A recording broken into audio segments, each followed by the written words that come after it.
பிரசாந்த் என்ற இளைஞர் கேட்ட கேள்விதான் அது. ஐயா, எனது ஆண் உறுப்பு வளைந்து இருக்கிறது, நான் ஒரு ஊனமுற்றவன் போல கருதுகிறேன், இதனால் நான் திருமணம் செய்ய போவதில்லை என கேட்டார்.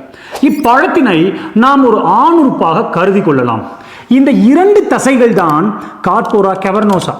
இந்த தசைகளின் இடையிலும் சுற்றிலும் டியூனிகா ஆல்புஜினியா என்ற தடிமன அட்டை அமைந்திருக்கும்.